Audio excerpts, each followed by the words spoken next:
အားလုံးပဲမင်္ဂလာပါ Google ရဲ့ Gemini Pro ကို free သုံးတဲ့နည်းလေးသိချင်တယ်ဆိုလို့ရှိရင်တော့ဒီဗီဒီယိုလေးကသိတော့ပါတကူတော့ရှိတယ်ဘယ်သူမှမပြောရနောက်တာပါ Okay ကျွန်တော်တို့ Google ရဲ့ Gemini Pro ကို free သုံးတဲ့နည်းလေးကိုကျွန်တော်တို့သွားကြည့်လိုက်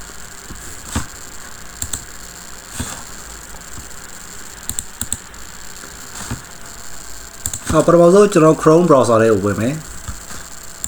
ပြီးလို့ရှိရင်ကျွန်တော်တို့ website တစ်ခုကိုသွားမယ်အဲဒီ website ကတော့ business.gemini.google ဆိုတဲ့ website လေးပဲဖြစ်ပါတ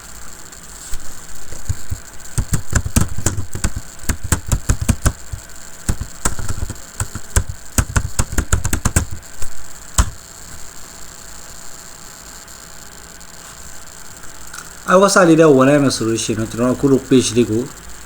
တွေ့ရမယ်အဲ့ထက်မှာ message တို့က Gmail ကိုရိုက်ထည့်လိုက်ရုံပါ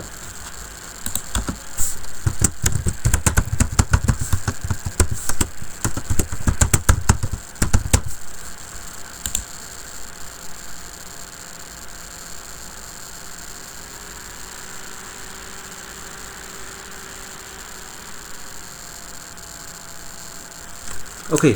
ဒါဆိုရင်တော့ကျွန်တော်တို့က Google ရဲ့ Gemini Pro ကို free သုံးလို့ရပါပြီ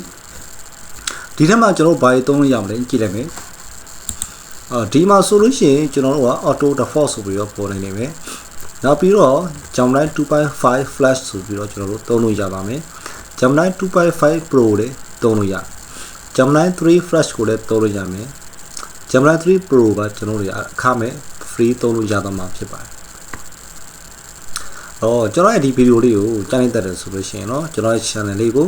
like share subscribe လေးကူညီပေးတော့ပါအောင်လို့မေတ္တာရပ်ခံပါတယ်နောက်နေ့ဒီမှာလည်းအခုလိုဒီပညာရေးပတ်သက်တဲ့အသိပညာလေးတွေကျွန်တော်ထပ်ပြီးတော့မျှဝေပေးတော့ပါအောင်မယ်အားလုံးကျေးဇူးတင်ပါတယ်